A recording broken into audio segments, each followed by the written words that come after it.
Сәлем достар. Сәлем жастар. Назарларыңызда жастар бағдарламасы. Оның жүргізушілері Нұрсұлтан Және Дәлел. Біздің бағдарлама жаңа жыл әрі жалынды. Білімді де, дарынды жастарға арналған.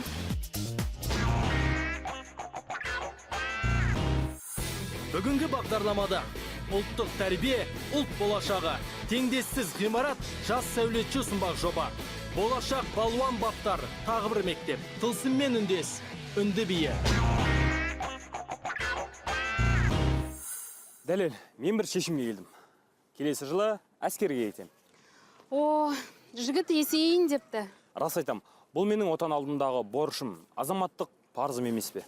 Дұрыс айтасың. Батыр бабаларымыз отан үшін жанын қиғанда сен бір жылыңды қимайсың ба? Мен де дәл осылай ойладым.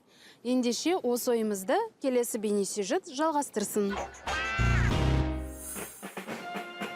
Бауыржан Момышұлы атындағы әскери мектеп-интернаты 30 жыл бойы шәкірт тәрбиелеп келеді. Бүгінде мектепте 480-нен астам тәрбиеленуші білім алуда. Бірде киім үлгісін киген жасөспірімдер мектеп бағдарламасы бойынша білім алып қана қоймай, әскери дайындықтың алғашқы іргетасын қалайды. Әскери маман болу үшін ең бірінші қасиет ол шыншыл болу керек. Екінші мәселе өзінің елін сүйем деген сезім болу керек. Әр бала бұл оқу орнына өз еркімен түскен. Алайда қатал тәртіпке төзбей интернаттан кетіп жататындар да бар. Таңғы 6-дан оянатын тәрбиеленушілердің кешкі сағат 10-ға дейін бос уақыттары болмайды. Балалар әртүрлі секциялар бар ұйымдастырылған, футбол, волейбол, баскетбол секілді. Біздің мақсатымыз балаларды өмірге толығымен дайындап шығу. Отансыз адам ормансыз бұлбұл болмас деген халық нақылы тегін айтылмаса керек. Өйткені отан деген киелі ұғымды түсіну әр адамның туған жеріне, өз еліне деген сүйіспеншілігінен бастау алады. Бұл жерде тәлім алушы жасөспірімдерге патриоттық тәрбие беруге ерекше мән беріледі. Статистика бойынша түлектердің 90% әскери жоғарғы оқу орындарда оқуын жалғастырады. Осы мектепті бұйыртса бітіргеннен кейін Ақтөбедегі авиациялық училищеге түскім келеді. Сол жақтан білім алып, Қазақстанның авиация жағын көтеретін үлкен азамат болды көздеп отырмын. Еркекті намыс, қоянды қамыс өлтіреді дейді ғой. Сол үшін әр ер азамат өз отанына қызмет ету керек деп есептеймін. Мектептегі білім беру жүйесі екі тілде жүргізіледі. Алайда қазақ тілінде білім алатын сыныптар саны басым. Тіпті өзге ұлт өкілдері де қазақ тілді сыныпта оқуда.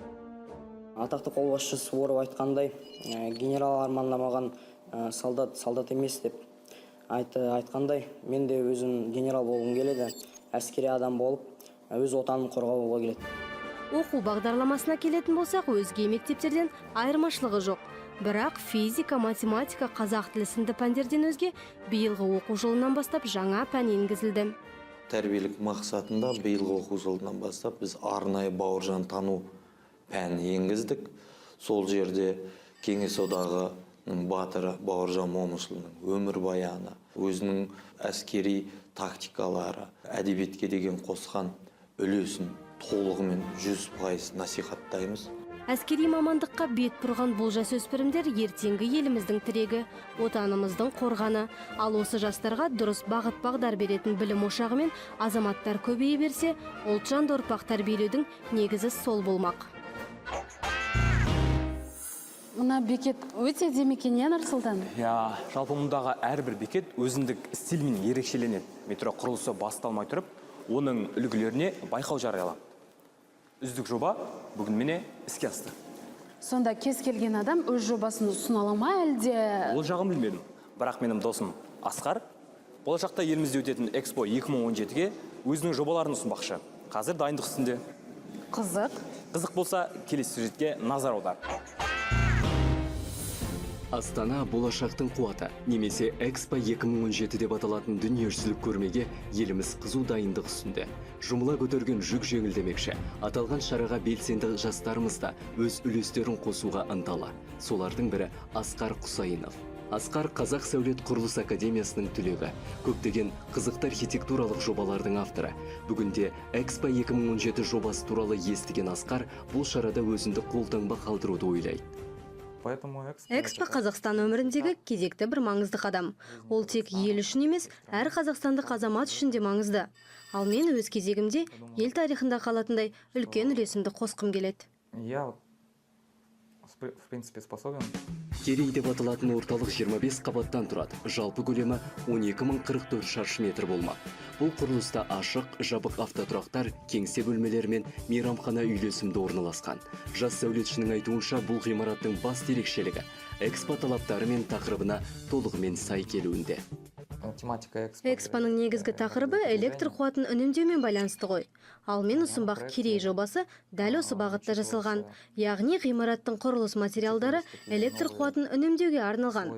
Мысалы, қараңғылау эффектісі бар электроәйнектер, яғни терезе әйнектердің жарық өткізгіш қасиеті автоматты түрде реттеліп отырады. Бұл ғимараттың қабырғалары жылу мен электр қуатын үнемдеуге ықпал етеді. Жігітке жет өнерде аз демекші. Жас сәулетшінің өмірінде музыка өнерінің алатын орны ерекше. Әнге әуес, күйге құмар Асқар алғашқы туындысын 6 сынып оқып жүрген кезінде жазған. Ал бүгінгі күнде 10-нан астам музыкалық туындылардың авторы. Өзінің кардинал атты рок бағытында ән шырқайтын тобы да бар. Архитектура ол менің басты өмірлік ісім. Музыка мен үшін маңызды. Алайда барлық өмірімді оған арнай алмаймын. Ол тек рухани байлығым. Кез келген сәулет өнерінің жобасын жоспарламас бұрын, ғимарат орналасар жердің ерекшелігі мен құрылымын толық меңгеру қажет. Бастысы жоспарланған жоба қоршаған ортамен үйлесімді болуы шарт. Мен бұл жобадан бөлек өзге де жобалар жасап жатырмын. Алайда оларды ресми түрде жария еткім келмейді. Менің ойымша олар Астана архитектурасына аса үйлесімді болар еді. Жобаларыма осы салада жетекшілік ететін тұлғалар қызығушылық танытса, мен өте қуанышты болар едім. Шығармашылығынан шабыт тапқан Асқар әлемде жоқ қызықты жоба ұсынбақшы. Алайда оның әзірленіп қойған макет үлгісін әзірге құпия ұстағанды жөн көрді. Не болса да, бұл жоба көпшілікті таң қалдырар деген ойдамыз.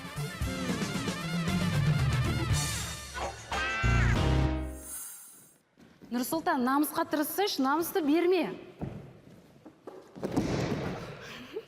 Нұрсұлтан, саған қалай жығу керектігін мен саған қазір көрсетем.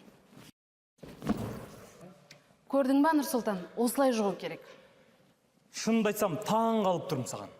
Күреске деген ептілігің қашаннан бері пайда болған? Біле білсең, Нұрсұлтан, мен әлем чемпионы Ардақ Назаровтың шәкіртімін. Қойш, рас па? Рас. Мен де сол кісіге апаршы. Алдымен сен қазіргі бейне материалды көр, қызықтырып жатса, сен де апарам. Панкратион сөзі грек тілінен аударғанда барлық күш деген мағынаны береді. Аталған спорт өнері ережесі жекпе-жектің ең көне түрі. Мұнда барлық спорттың айла тәсілдерін қолдануға рұқсат бар. Ал ережесі жекпе-жектің қазақ елінде дамуы осы спорттан Азия және әлемнің 3 дүркін чемпионы Ардақ Назаровпен байланысты десек, артық айтпаспыз. Өйткені қазақ еліне алғашқы жеңісті алып келіп, оның дамуына өзіндік үлесін қосып жүрген осы спортшы. 22 жыл бойы спорттың бұл түрімен айналысып келе жатқан кәсіпқой спортшы ережесі жекпе-жек қазаққа жат емес деген сенімде. Бұл жекпе-жекке келгеннен мейлі қай спорт болмасын жақсылап дайындалып, ертең сенің алдында елің тұр, жерің тұр, намысың бар, көк туды желбіретем деген намыспен жақсылап дайындалатын болсаң, сөйтіп қана шығуға болады деп ойлаймын. Қазақ жеріне ережесі жекпе-жектің келгеніне көп болмаса да, қазақ жігіттері біраз асуды бағындырды. Олардың арасында әрине Ардақтың ізін басқан шәкірттері Дәулет Отарбаев, Бейбіт Назаров, Қазбек Әшірбаев, Нариман Мұсаев сынды әлем және Азия чемпиондары бар. Бұл спортқа дейін мен күреспен айналысқам негізінде. 7-ші класстан бастап, осы 11-ші классқа дейін. Кейіндеп 2006 жылы осы спортқа толықтай ауыстым. Менде қазір 23 жекпе-жегім бар. Шүкір бәрінде жеңіс. Қазір осы қараша айының аяғында бұйырса осы Европада жарыс болады. Соған дайындық үстеміз. Ардақ Назаровтың шәкірт тәрбиесіндегі еңбегі мұнымен шектелмейді. Қазақ жастарын жекпе-жек спортына жастайынан баулу үшін ол Әлем Файтерс кәсіпқой спорт клубын ашты. 5-ші қазан күні біз осы Әлем Файтерс клубының ашылуын жасадық. Біздің ағамыз Алматы қаласының әкімі Ахметжан Смағұлұлы Есім ағамыз келіп, батасын беріп, жастарға ақылын айтып, осы біздің лентамызды қиып клубтың ашылуына қатысты. Енді әлем файтерстің мақсаты үлкен, шын мәнінде. Менің жаңағы бұл жердегі мақсатым спорттың барлық түрін дамыту. Бізде 20-ға тарта спорт түрі бар. Аталған клубқа балалар 5 жастан бастап қабылданатын болады. Одан бөлек топтық жаттығу жасөспірімдер мен ересектер үшін де жүргізіледі. Тіпті мұнда самбо, дзюдо бойынша қыздар тобын құруда қарастырылған. Клубтың есігі келемдеушілерге таңғы 9-дан кешкі 9-ға дейін ашық. Ал кәсіпқой спортшылардың жаттығуы жыл 12 ай жүргізілу үшін Ардақ Муайтай жекпе-жегінің отаны Таиландта да бір мектеп ашсам деген ойда жүр. Ал Алматыдағы мектептің ашылу рәсіміне келушілер оның жастар үшін маңыздылығын ерекше атап өтті. Спорттың тек адам денсаулығына емес, жалпы өміріне, оның рухына маңызы ерекше, әсері мол. Осы тұрғыдан алған кезде 3 дүркін әлем чемпионы інім Ардақ Назаровтың ашып отырған бұл спорт мектебі жастардың тәрбиесінде өте қажет дүние. Еткен еңбек төккен тердің жемісін жас ұрпаққа тәлім етуді ойға алған чемпионның игі бастамасы қазақ жігіттерін жекпе-жек өнеріне балуда қосқан үлкен үлес екені сөзсіз.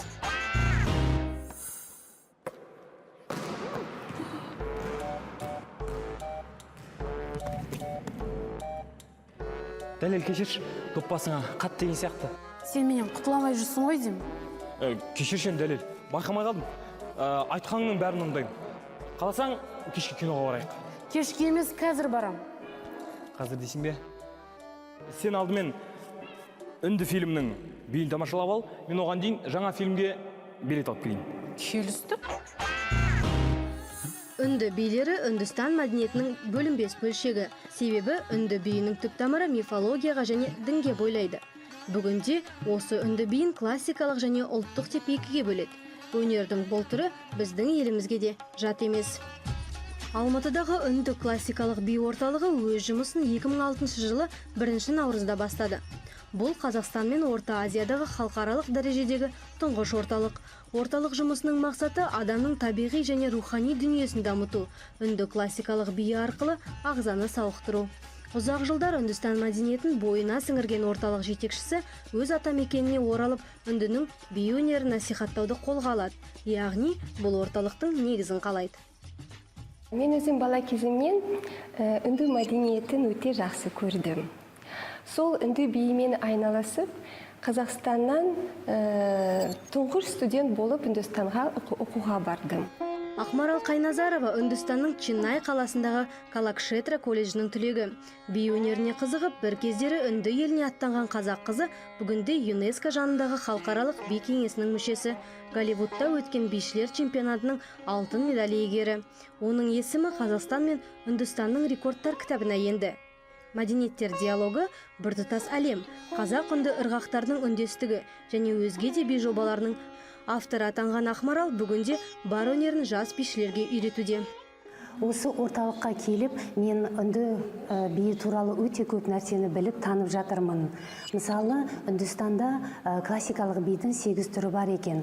Ол Бхаратнатим, Катхак, Катхакали, Кучипуди, Сатрия, Мохинияттам деген атаулар. Осы қазіргі сәтте осы орталықта біз Бхаратнатим және Катхак классикалық би стильдерін үйреніп жатырмыз. Үнді классикалық би орталығының бишілері республикалық, халықаралық деңгейде өткізілген фестиваль жеңімпаздары. Қазақстанның көптеген қалаларында өнер көрсеткен. Үнді классикалық би өте ерекше би. Оның ерекшелері өте көп. Бұл би өте әдемі, рухани және тәрбиелі. Ол ішкі дүниені қуанышқа толтырады. Би өнерімен қатар бұл орталықта дәстүрлі үнді йогасы мен классикалық карнатик үлгісінде ән шырқауды және хинди тілін үйрететін үйірмелер бар. Сондай-ақ үнді мәдениетіне байланысты Алматы қаласындағы оқу орындарында дәріс жүргізіледі. Орталық түрлі ұлт өкілдерінің арасында өзара түсіністік пен келісім орната отырып, би өнерінің жаңа биіктерін бағындырады. Міне біз әдеттегідей жалынды жастарымыздың тағы бір легімен таныс болдық. Дегенмен қызықты деректің бәрі алда, ал телекөрермендер әркез бізбен бірге болыңыздар. Сіздер жастар бағдарламасын көрдіңіздер. Кездескенше достар!